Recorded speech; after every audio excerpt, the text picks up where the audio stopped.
without further ado, Swockwickdus? Am I saying that right? I don't know. Episode 4 from Uber Danger. Sit back, relax, and enjoy.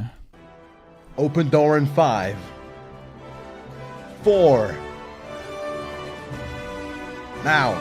Oh, fuck, let me in. No. Oh, fucking bastard. You're dead. Fucking scum. You horde dead. scum. Just fucking let me in. Let me in. Dead. Fuck. Oh, fuck. Ah, I'm in. Oh, nice. Whew. So, you're probably wondering how I ended up in this situation.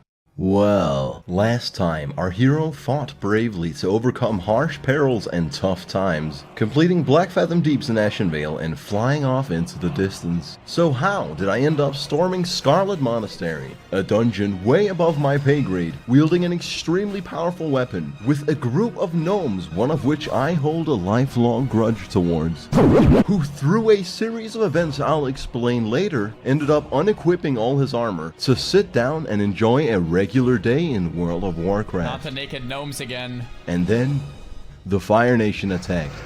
I miss Avatar, man. I'll have you know I've gone through much peril to bring you this video. The Deathmold saga has finally come to a close as they've yet again declared my apartment legally fit for human life. I'll admit it was my fault. I should have refrained from chopping that milk in half with an axe years ago, but there's no use in crying over spilled milk. What's important is focus. The who, what, when, and the where. Dude, I had a similar issue with mold in an apartment. I had mold and they came and look at it and they're like, oh yeah, that's fine. I'm like, what do you mean that's fine? It's mold. Like, it's in the damn walls. What are we talking about? So I ended up moving out. That was like, I forgot, memory unlocked. That was like 8 years ago or something. But, chopping milk? What are we, Uber, what's going on here? I traveled from Ashenvale to Duskwood, exploring a new land in search of quests. You see, I had to get to level 30 to execute Order 66, or as it's referred to by the WoW community, absolutely ruining our game. But I digress. In my time there, I killed foul ghouls and scary skeletons. I met a man who through a very advanced form of schizophrenia was actually 5 people, 4 of which were buffing his conscious self. I got enriched by the local culture and killed a mage in his own bed. Completely honorless, but also something he'd never expect. Found a mob spawned inside of a wall. Fucking unplayable 15-year-old trash game.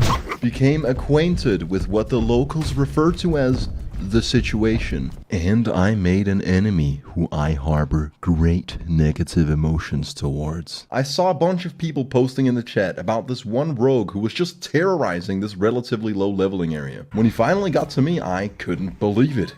It was Sindolf, bastard. The same fucking guy from way back then. Oh, Sindolf, what the hell? Getting ganked by a rogue in WoW is truly falling victim to one of the classic blunders. Fool me once, shame on you. Fool me twice, and I'll advertise the creation of a mob to hunt you down. Nice. All Horde players are just people that had awful parenting, and it was time to cleanse Darkwood of this evil. We used a formation that's in American football referred to as the Dirty Gremlin. We split up in 3 directions from where the rogue was last seen, and all act as bait. When the child in need of a proper father figure can't retain his misplaced emotions any longer, he strikes just as I expected. I rejoiced and truly tasted sweet victory.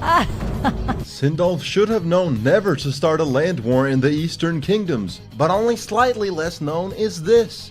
Never going against a Night Elf when death is on the line!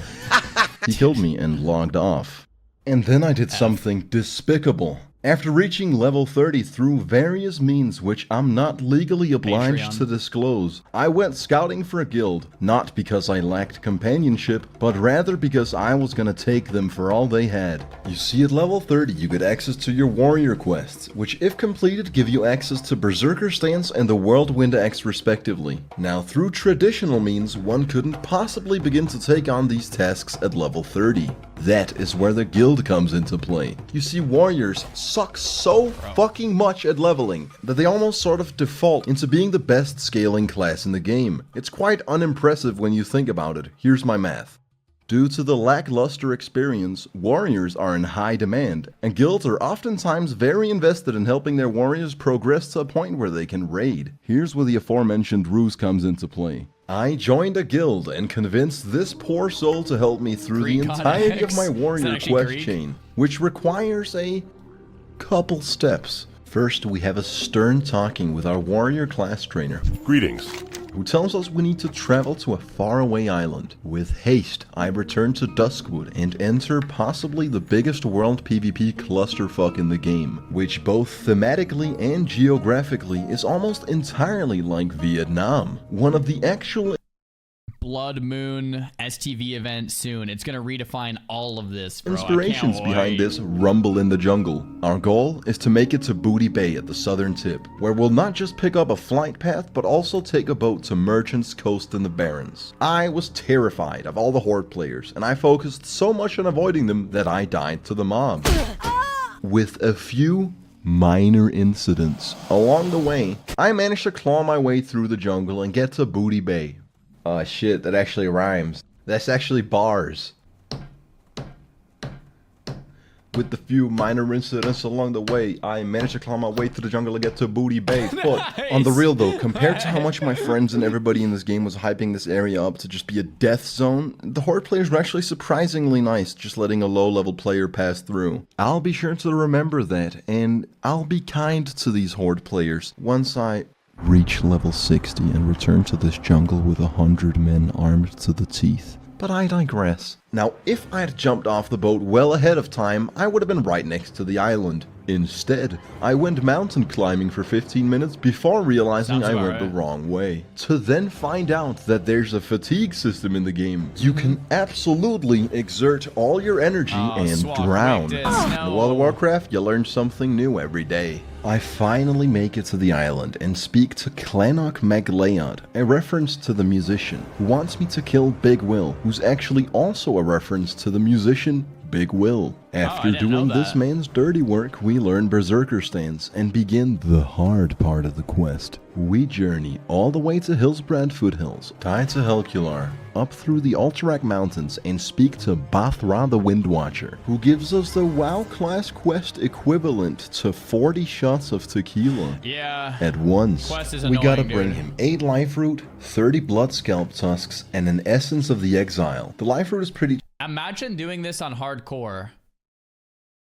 Yeah, it sucked. Imagine doing this on hardcore and then dying to your group not heal. Okay. Cheap, but we'll be bankrupting our economy for the essence. You see, to make it you need 8 cresting, burning, and thundering charms. Something I could spend a week grinding or just buy on the auction house. After getting scammed by various Chinese auction house bots, I headed to Stranglethorn Vale to meet up with the man who was spending hours of his life helping out a new guild member. Now, getting these Bloodscalp tusks is incredibly rewarding, and by that, I mean agonizingly slow, unreasonably inconsistent, and altogether an irreconcilable experience void of any gratification. We have to kill trolls until I have 30 tusks. It's not unusual to kill 10 without getting a single drop. There is one area where a lot of trolls spawn, but we got killed there 5 times in a row and decided it wasn't fucking meant to be. Which left us with the option of farming this much shittier part. It felt like the good area but sugar-free. Like the discount experience for the losers who couldn't hack it.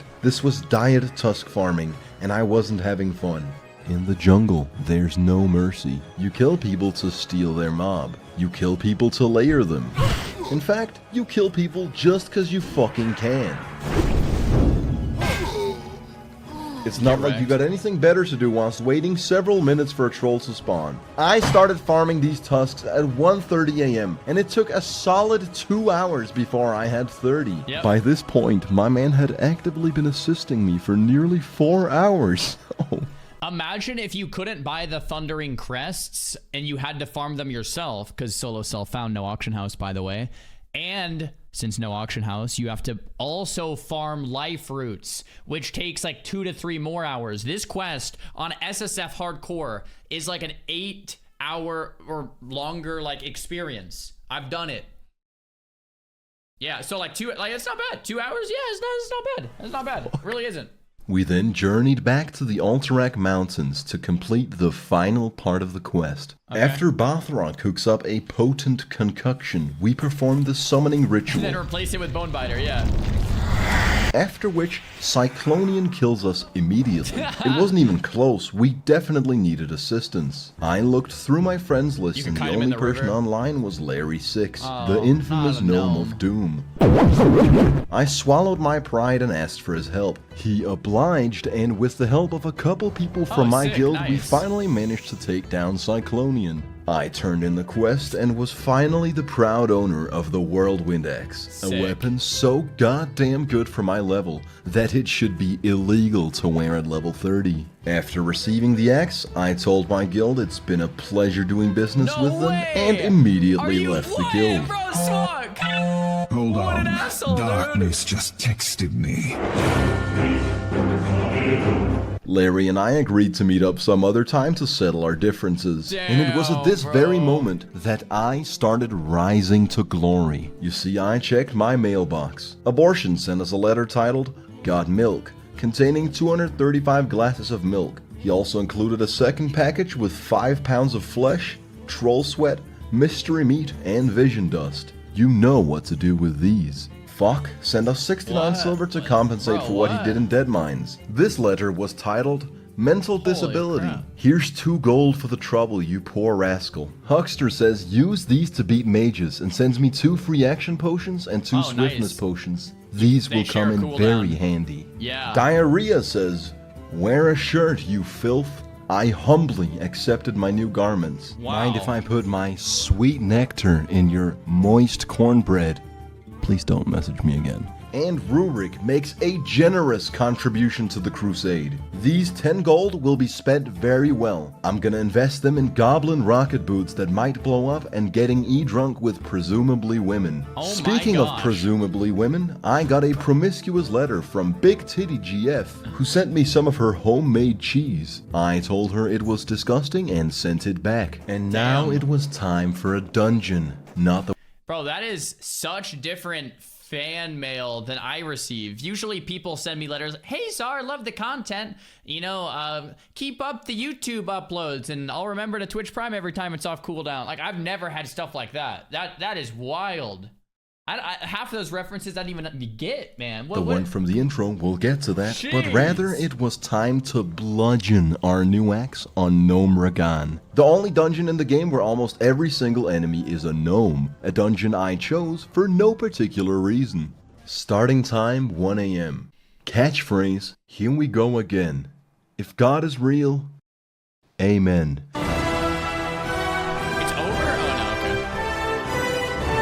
Just kidding. This run was a disservice to human intelligence and probably the biggest fiasco I've encountered during my 100+ hours in Azeroth. It's honestly impressive that this many things could go wrong at the same time. Check it out, right?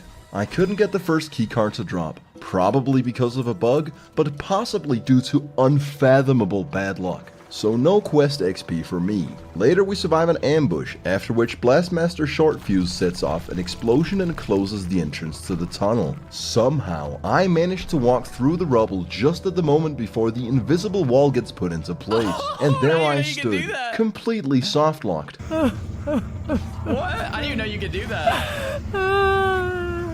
I couldn't Hearthstone out or get my health to 0. Had it not been for the Warlock summoning portal, I would have had to start a new life as a cave dweller. Our whole group then goes on to miss the second punch card, and our warrior needs for a ring with spirit and stamina. This caused Tractor, our mage, to have a mental breakdown. Wait, warrior stamina, I feel like stamina spirit is not that bad for a warrior. Obviously the stamina owns. And the spirit for a classic warrior, like, isn't the worst. Yeah, that's fine, right? As I'm focused on the chat, I manage to aggro a group of mobs. My comrades stand still and watch me die. I call Tractor a Redditor, he leaves the party, I manage to get exactly 11 out of 12 essential artifacts before having to give up. Considering literally everything went wrong, I thought it couldn't possibly get any worse. So I find a new group and start all over. That jump was perfect, by the way, and on purpose. Gnomregan, or Gnomerigan, Gnomregan, whatever, is a stale experience with a bit of charm to it. It's not utterly poorly designed like Stockades, but there's nothing extraordinary either, so let's skip past all the boring shit. 5 AM, we wiped these arcane nullifiers, and got to re-experience Blizzard's patented, gruesome, walk to your corpse gameplay. We make a calculated jump that brings us within an inch of losing our lives. I get disconnected. After reconnecting to the Blizzard multiplayer experience, I use the auto blow too, because might as well while I have the chance. It's not like I'll ever do this godforsaken fucking dungeon again. Then, after a long night of harsh grief and misfortune, it was time for the boss. You already know what I did. If you've seen the first 3 videos, you know the pattern, you know what's coming, you've seen this before. Going utterly against the suggestion. The healer is completely out of mana. The healer is completely... Don't pull. Suggestions of my comrades. I charge in whilst our healer has 0 mana, proceed to die without popping my health potion, and somehow I still have the fucking nerve to ask for a goddamn revive whilst my whole group gets slaughtered. After we all wipe, I had to undergo the walk of shame. Alright. The more I watch this series, the more it makes me understand the thing that makes WoW so fun, like classic WoW so fun, especially like in 2019 or back in 04, was the noobs. Like people backpedaling and like not knowing what's going on, and like people being like, how do I do this? And like the noobs make the game really fun. The unknown, trying to figure something out, makes it fun. But and I might get hate on for this, but like classic era in 2024, when you go into Stormwind City and everyone's full tier 3 from spam clearing Nax, playing the game the entire time, Grand Marshal, whatever, fully bissed out, thousands of gold from gold farming, and yeah, just 100 parses everywhere. Like everyone's just mastered the game. To me, that like the soul is gone from the game. Like it sucks away the fun. For me, I love this, man. Like everyone's just, they're wiping, they're dying, people are arguing. Like I feel like this is what makes the game so fun. Is the unknown, the noobs, so to speak. You know, it owns. After spending a moderate amount of time to get back to the boss room, I finally managed to beat Gnomerigan. It's at this point that I'm supposed to feel satisfaction, but let me tell you, no matter how many completed quests I have in my log, no matter how close I am to hitting level 32, there's absolutely no happy juices left in the brain when you're at the tail end of an infamous WoW session till the sun rises. Having had my fill of dungeon grinding, I decided to go on an adventure, seeing as I'm the type of person who would rather spend 3 hours of my life than Google the next appropriate zone for my character. I started at Hillsbrad Foothills, went through Silverpine Forest, and found a giant purple ball in Dalaran. I love it. I met this undead priest who danced with me and licked me, after which I'd earned his trust. I led him into a faraway cave and fucking killed him. I swam across Lordamere Lake and met this old couple living in a house. I found... Yeah, this, once again, to my same point. WoW is so much more fun when instead of looking things up, you're just wandering through the game. It's like playing Elden Ring, but looking up all of the locations before like doing a blind playthrough, and you just get all the best stuff and then like quit the game because there's no content. Or like playing through WoW and you're just like following Rested XP guides, which by the way, I'm a fan of Rested XP. Like I know the owners, they're awesome, and it's a great add-on if you want to level quickly. It actually really is, especially if you've already leveled 100 times. But if you're using it on your first playthrough, it's stealing like the joy of just doing this, just running through the world, meeting people, randomly dying, PvPing, going to a zone too high. Like those are the experiences that are very memorable in WoW.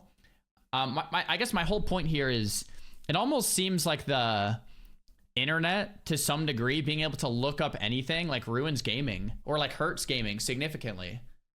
Like especially for playthrough games and stuff. Did I finish Elden Ring? Yeah, I did. It's the whole playthrough's on my YouTube channel. I loved it. I thought it was fantastic. Found out the hard way that they don't take kindly to strangers. 'Cause this When owns, I man. finally got away from them, an assassin unstealthed and killed me in cold blood. And then I did all that again, in wisp form, after which I entered Horde territory. And since Tirisfal Glades apparently wasn't scary enough, I decided to venture into Undercity. I quickly changed my mind. Now here is where my exploration took an unexpected turn. I saw a Zeppelin for the first time, seeing as it was garrisoned by death guards, packed to the brim with Horde players, and headed to an unknown destination. I immediately knew I had to board it. That's Using right, you corpse just walking, go. I res inside the airship and fly off into the distance, eagerly awaiting unknown That's lands. kinda dope. Now the very unfortunate thing was that an orc found me. Considering I revealed myself, that really shouldn't have come as a surprise. As he enforced natural selection at its finest, I managed to hold on to dear life just a tad longer by doing my sexy dance. When he started skanking, I actually thought I was safe. But lo and behold, he was still gonna end me. And just as I'm about to die, we entered the loading zone to Nice. Kalimdor. Having mildly better internet than my oppressor, I seize the moment and jump out of the blimp. nice. I land safely in the water and swim to the That's actually shore. MLG. However, it didn't take long for me to realize that this was no place for a night elf. With a great sense of urgency, I decided to take the airship back. In Durotar, you can expect to run into just a couple Horde players taking advantage of the free public transit. I zoom past them and hide in the cargo hold. Everything was going smoothly until I was yet again discovered by an orc. I tried to negotiate with him, but I quickly discovered that he had all the leverage. When he inevitably tries to stab me, I jump out of the Zeppelin. That's a death, I right? survive the fall Oh, just to wow. be met by a small army of Horde players that can all see the big red arrow above my head. I suppose what happened next was to be expected. I'd had enough of this shit and took the Hearthstone home, flew to Theramore Isle, and ran through Dust Swallow Marsh. With only a handful of deaths, I trek my way through the Barrens and make it to Thousand Needles. So my gnome friend here is one hit away from dying. Naturally, I do everything in my power to save him from this gruesome sheep, who much to my surprise turned out to be an orc under a spell. Man, look at that. That's just goddamn beautiful. It took me 3 hours. Now in WoW, you can't actually communicate with the Horde. Whatever they write gets distorted into Orcish, but people have figured out how to type shit in Orcish, and when I tried questing only to be slain time and time again Go to by this retail. bastard who kept telling me to go back to retail, I'd had enough of this terrible place. In a last-ditch effort, I went to Gadgetsand to pick up a flight path so this entire journey hadn't been for nothing. And that was the very moment that I received a message from the gnome, asking if I wanted to join in on farming Scarlet Monastery, on the condition that I stopped picking on gnomes. Even knowing my track record with dungeons in WoW, I convinced myself that this was the move, seeing as the boss could yield an axe I wanted more than anything else in this game. Therefore, I went all the way back to Hillsbrad Foothills and met up with Larry. And this is actually the funny part. Remember that entire journey I just described to you? Now I had to do half of it again. And together with an It's a long-ass individual run. who simply couldn't stop talking about how I should stop being mean to gnomes. So you like to pick on little guys, eh? With 10% luck, 20% skill, and 15% concentrated power of will, we actually make it to our destination in one piece. Now, if almost every dungeon leading up to this was a full-blown clusterfuck, this was a well-oiled machine. A symbiotic magnum opus, showcasing Oh no, not a. Okay. teamwork and synergy I never thought possible. I like Having editing. several mages busting through armory is a fucking beautiful sight to behold. Prior to this, if I aggroed a few mobs, I was the Don't get bastard too who close. fucked up. Now, anything less than 10 mobs was considered wasting time. I had to throw in the towel and admit, I love alright, being a mage. I'm having a good time here, this is fucking gameplay. Larry even drank the Noggin Fogger elixir, which made him even smaller, and honestly, I respect a man of that size. These gnomes were clearly giving me the absolute hookup, and I could do nothing but reciprocate. Leading us to the part in the intro which I so shamelessly Why is Larry clickbaited you getting with. nude? Unfortunately, I'm sorry to inform you that nothing extraordinary happened beyond that point. We ran the dungeon a couple times, I got Herod's helmet and shoulders, yet no axe. The day after, I decided to try again with a new group, but without the mage hookup, it was Wait, why would painfully you want slow. the axe? We ran the Whirlwind's dungeon better. for 4 hours before the Ravager finally dropped, Isn't at which Whirlwind point, better? Svanpult, the man who'd previously informed me that the X was of no use to him, needs on it and I lose the 50-50 roll. That's annoying. Dungeons in World of Warcraft, man. I'm starting to see a pattern here. Wait, the Whirlwind Axe has stamina and strength, and it has like 1 less DPS. Isn't it slower too? And the Ravager Axe can be annoying because like the wind spin thing pops at the wrong time, then you have to like cancel or it. I swear the Whirlwind... I feel like Whirlwind's better than Ravager. Yeah.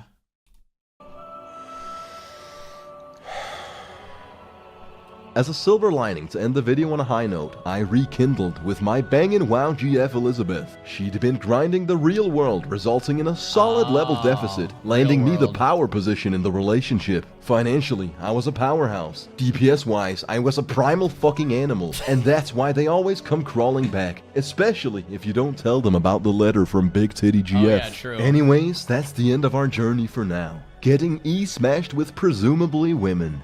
Would our hero ever get the Ravager Axe? Would Swockwickdus rise to the occasion? And what gruesome adventures awaits our hero? Get him, Swock. I suppose you'll find out That's the if I don't worst quit clip. playing this game. Which I might. Maybe. Someday, maybe. I love it. Yeah. I like, after every video, it's to be continued maybe. It's like, if I don't quit. Okay, one more episode. If I don't... Okay, one more episode. Well, I love it. Swockwickdus. I love it. I wish I could go back in time and help him out. Actually, maybe not. Maybe it's kind of nice to see him struggle. Maybe that's why I'm enjoying it so much. Maybe if I could go back in time, I would just sit here and watch, just like I'm doing right now. Because it's great.